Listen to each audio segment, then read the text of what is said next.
Bueno, chicos, nosotros estuvimos trabajando en la primera parte de la materia sobre qué es la historia, por qué es importante estudiarla, y ahora sí ya nos vamos a meter de lleno en los hechos históricos.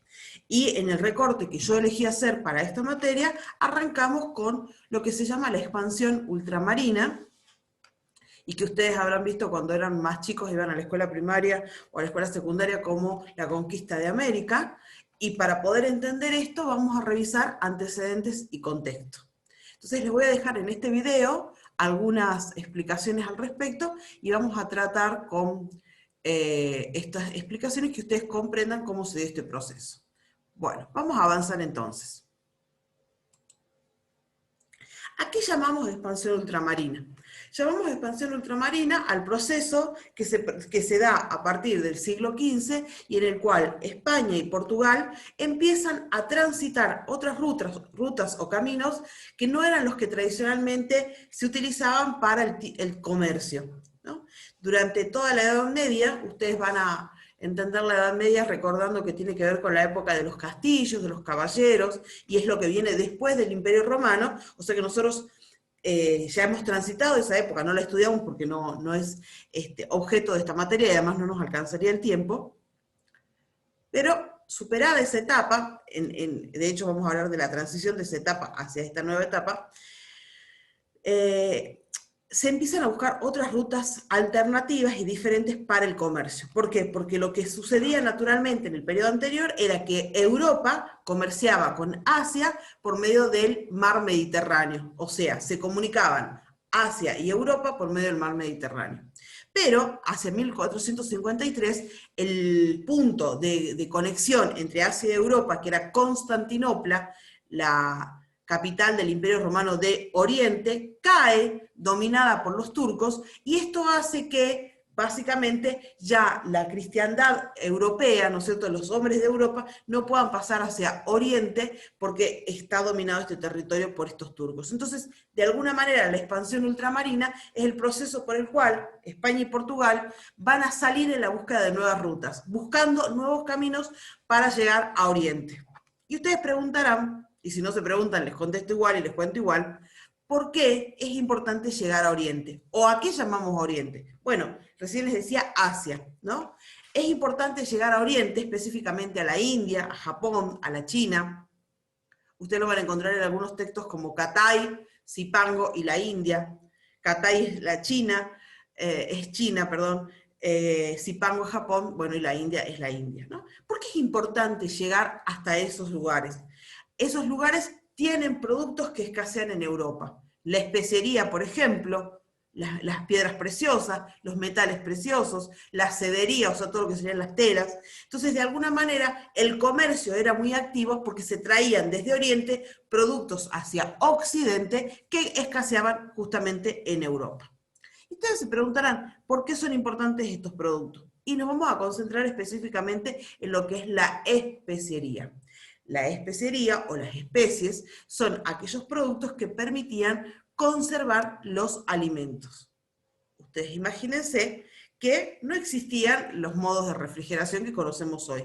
Entonces era muy importante digamos, las especias, que son nosotros llamamos los condimentos, para conservar los alimentos, ¿no? Fíjense qué importante. Por eso esta necesidad de esta expansión ultramarina. Bueno, vamos a seguir con la siguiente filminis. ¿Cómo analizamos el contexto y los antecedentes de la expansión ultramarina?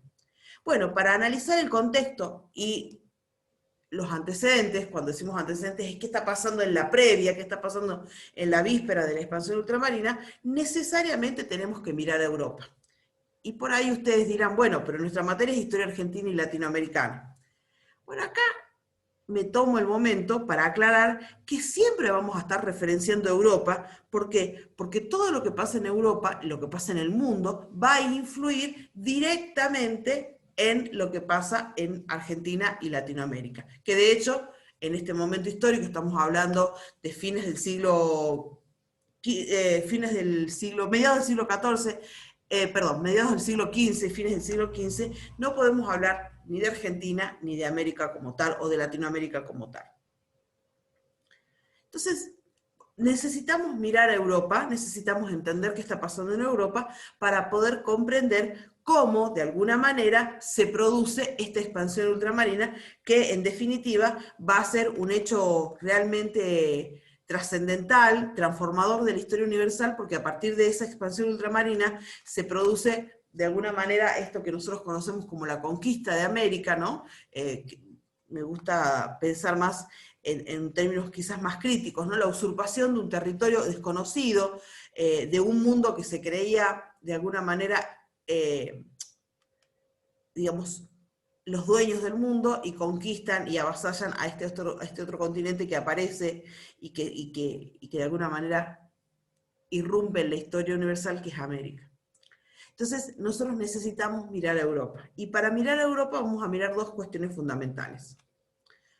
Por un lado, en Europa en total, y para esto les pido también que hagan el ejercicio de buscar un mapa y volver a mirar a dónde está ubicada Europa, dónde está ubicada América, dónde está ubicado Asia, para que esto tenga más sentido. Nosotros estamos viviendo, como lo indica acá la filmina, la transición del medioevo a la modernidad. Si ustedes observan, si yo me paro con el cursor del mouse sobre estas letras, les aparece un enlace para poder ver un video en YouTube, que obviamente les recomiendo que lo vean para poder ampliar esto que yo les estoy explicando acá. La transición del medioevo a la modernidad. ¿Qué es una transición? Preguntaría yo primero para comenzar. Es un paso, ¿sí? Hablamos de transición cuando hay un tránsito de un punto A un punto B.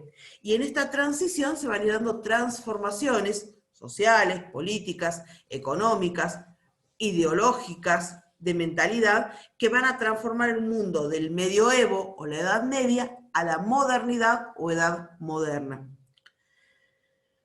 Básicamente, esa transición del medioevo a la modernidad va a transformar la mentalidad de los europeos a la luz de nuevas circunstancias que van, de alguna manera, marcando la vida en este viejo continente. Esta transición del medioevo a la modernidad va a tener que ver con un paso de un mundo teocéntrico a un mundo antropocéntrico. ¿Y qué será esto de un mundo teocéntrico a un mundo antropocéntrico? El mundo del medioevo o la Edad Media es un mundo que está regido básicamente por la religión católica, sobre todo en Europa, ¿no es cierto? Por supuesto. Entonces, toda la vida de los ciudadanos europeos, de los ciudadanos de ese antiguo mundo, se circunscribía y se reducía a la cuestión religiosa, y a partir de ahí todo lo otro se iba organizando. ¿Qué quiere decir esto? El Dios era el centro del mundo, ¿no? Ese centro del mundo de Dios, o Dios como centro del mundo, si me disculpan, es la idea, ¿no?, de que todo tiene que ver con Dios. Y eso también va a estar marcado por la supremacía política del papado. Es decir, Europa, durante la Edad Media, queda regida, si ustedes me permiten, queda gobernada, si ustedes me permiten la expresión, básicamente por la figura del Papa. De hecho, se disuelve el viejo imperio romano y después los intentos de organizar imperios,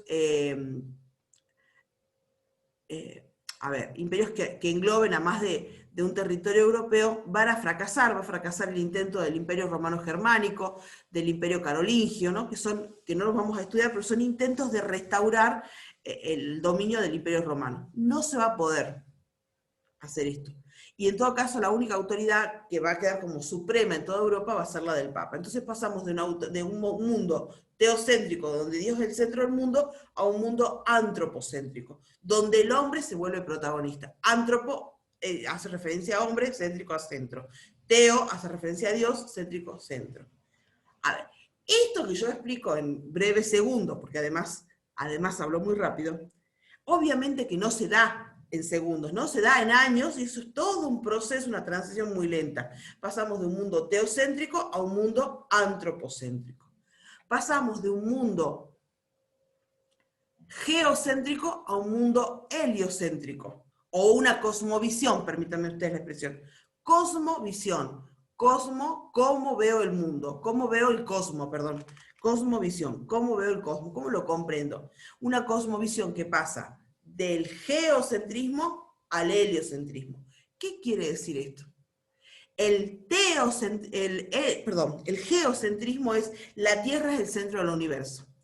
Y ustedes habrán escuchado hablar ahora de los tierras planistas y todo lo demás, ¿no? Esta idea de que la Tierra es el centro del universo. Geo, Tierra, centros, centrismo, centro, la Tierra es el centro del universo. Y por el otro lado, pasamos, transitamos, nos movemos hacia una idea de un mundo heliocéntrico. Y acá aparecen dos personajes que ustedes deben haber estudiado alguna vez en la escuela, que son Copérnico y Galileo Galilei. Copérnico y Galileo dicen, no, señores, en este universo la Tierra es un planeta más y no es el centro. En este universo el centro es el Sol. Ustedes imagínense que eso es un revés, es un golpe a esta idea de la supremacía del Papa, porque el teocentrismo se asienta en el geocentrismo, ¿no? Por eso, bueno, es que le va a costar también básicamente la condena a Copérnico y Galileo Galilei por estas ideas tan revolucionarias que traen. Y pasamos de un mundo que todo está reducido a Europa, todo está reducido a la religiosidad, ¿no es cierto?, de un mundo dogmático a un mundo científico racional. Obviamente, y vuelvo a repetir, no se va a dar de un día para el otro. ¿Qué es un mundo dogmático? El dogma es un pensamiento que está asociado a un pensamiento religioso y que no se cuestiona, se cree. Mientras que cuando pasamos al pensamiento racional, ¿no?, al pensamiento científico, eso se tiene que comprobar. El mundo dogmático de la Edad Media estaba regido por las leyes de la Iglesia Católica, ¿no? El dogma es algo que yo creo y no puedo cuestionar. Voy a poner un ejemplo. Seguramente entre ustedes hay muchos que son católicos y también, aún más, muchos que son marianos. ¿Qué quiere decir ser marianos? Que son devotos de la Virgen María. Bueno, cuando yo soy devota o devoto de la Virgen María, acepto que esta mujer era virgen y aún así va a concebir y va a dar a luz al Salvador Jesucristo, ¿no?, al Hijo de Dios. Si yo soy devota católica y creo en esta historia de la mujer virgen que tiene un hijo, que es el Hijo de Dios, yo creo, no me lo puedo cuestionar, no lo puedo pensar, no puedo razonar. Eso es un dogma, ¿no? El pensamiento dogmático es el pensamiento que es incuestionable, que es solamente una creencia.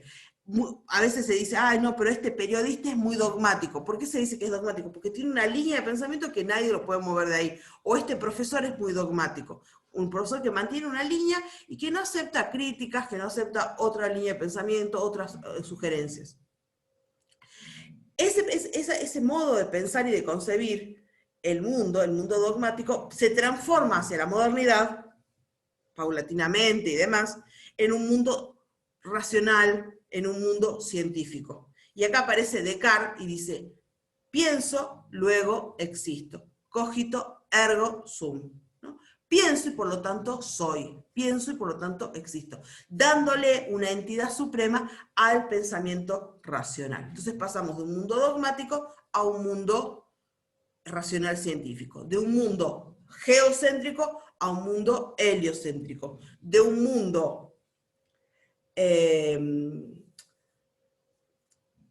teocéntrico a un mundo antropocéntrico. Bueno, todo esto va a ir acompañado por una serie de modificaciones y transformaciones que van a tener que ver con adelantos científicos, con el Renacimiento. Ustedes habrán escuchado hablar de Miguel Ángel, Donatello, Rafael, y Miguel Ángel, Donatello, Rafael, y me está faltando uno. Y Leonardo, ¿no? Los grandes pintores de la modernidad, ¿no?, que empiezan a pintar otros temas, que se empiezan a hablar de otros temas. Aparece la Divina Comedia del Dante, ¿no? Estos temas de alguna manera van a revolucionar la forma de concebir el mundo, y en esa transición del mundo moderno también van acompañados por grandes inventos. Entre ellos, la imprenta.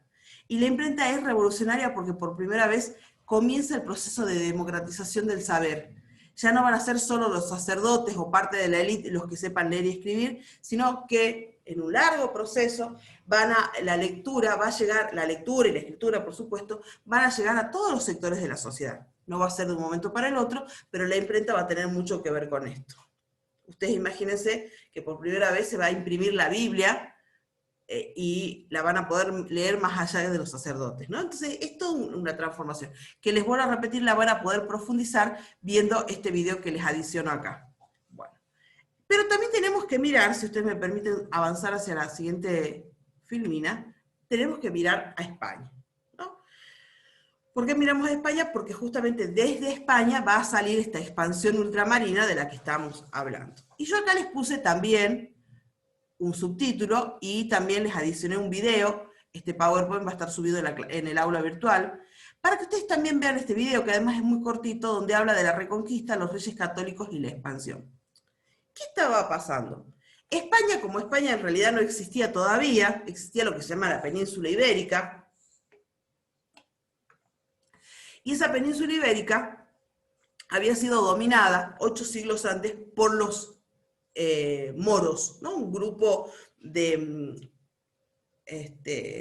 origen africano y asiático también, en realidad origen africano, que había conquistado con la religión musulmana todo este territorio. Y por el otro lado estaban los que eran los dueños de ese territorio, por así llamarlo, los antiguos habitantes, descendientes de los visigodos, que pretendían recuperar ese territorio. Entonces la expansión, la historia de España tiene que ver con una etapa de conquista y reconquista. Es conquistada por los moros e inmediatamente comienza la etapa de reconquista, es decir, recuperar el territorio que les pertenecía.